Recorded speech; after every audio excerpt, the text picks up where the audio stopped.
दोस्तों, आज के समय में वैश्विक संबंधों में जो बदलाव हो रहे हैं, उनमें भारत का स्थान पहले से कहीं अधिक महत्वपूर्ण हो गया है। हाल ही के घटनाक्रम में यूक्रेन युद्ध के चलते रूस की चीन पर निर्भरता बढ़ गई है, लेकिन इसमें एक दिलचस्प मोड़ तब आया जब रूस ने भारत के साथ सहयोग का हाथ बढ़ाया।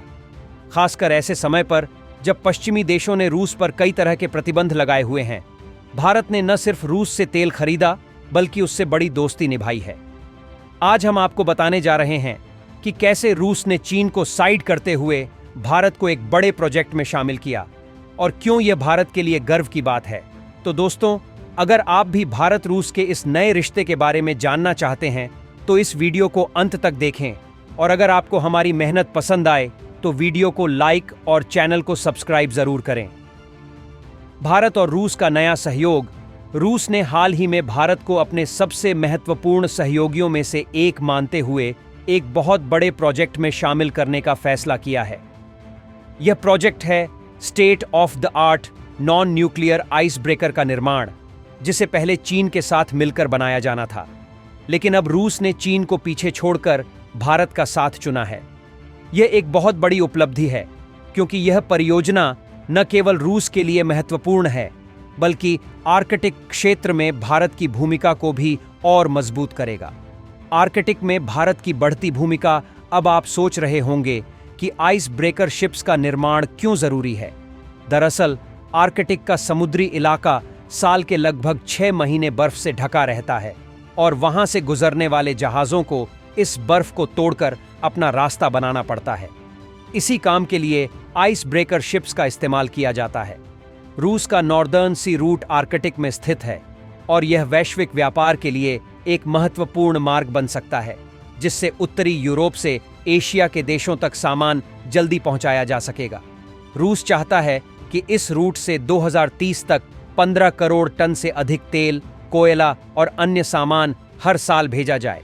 इसके लिए उन्हें कम से कम 50 आइस ब्रेकर शिप्स की जरूरत है। रूस और चीन के बीच की खाई। अब सवाल यह उठता है कि आखिर रूस ने चीन को साइड में क्यों किया और भारत को क्यों चुना। इसके पीछे कई कारण हो सकते हैं। एक तो यह है कि रूस अब चीन पर पूरी तरह से निर्भर नहीं रहना चाहता। यूक्रेन युद्ध के बाद रूस पर पश्चिमी देशों ने कड़े प्रतिबंध लगा दिए, जिससे रूस का व्यापारिक साझेदार चीन बन गया। लेकिन चीन का लक्ष्य है कि वह रूस पर अपनी पकड़ और मजबूत करे, खासकर आर्कटिक रूट पर। रूस को यह बात पसंद नहीं आई और यही वजह है कि उसने चीन की बजाय भारत को चुना। रूस जानता है कि भारत उसके लिए एक भरोसेमंद साझेदार है जो बिना किसी छिपे एजेंडे के उसके साथ खड़ा है। भारत की प्रतिबंधित तकनीक का निर्यात अब इस दोस्ती का एक और पहलू है, और वह यह कि भारत रूस को ऐसी तकनीक का निर्यात कर रहा है जिस पर पश्चिमी देशों ने प्रतिबंध लगाया हुआ है। युद्ध के दौरान इस्तेमाल होने वाले सर्किट्स और मशीन टूल्स जैसे उपकरणों को भारत रूस को सप्लाई कर रहा है, जिनकी रूस को बहुत ज्यादा जरूरत है। अप्रैल और मई 2023 में इन उपकरणों का भारतीय निर्यात $6 करोड़ से ज्यादा हो गया, और अब रूस को ऐसी तकनीक देने वाला भारत दूसरा सबसे बड़ा देश बन गया है। हालांकि यह तकनीक पर प्रतिबंध लगे होने के बावजूद भारत रूस को मदद कर रहा है, जिससे पश्चिमी देशों के साथ भारत के संबंधों पर कुछ असर पड़ सकता है। लेकिन भारत ने यह फैसला अपने राष्ट्रीय हितों को ध्यान में रखते हुए किया है। नॉर्दर्न सी रूट का महत्व।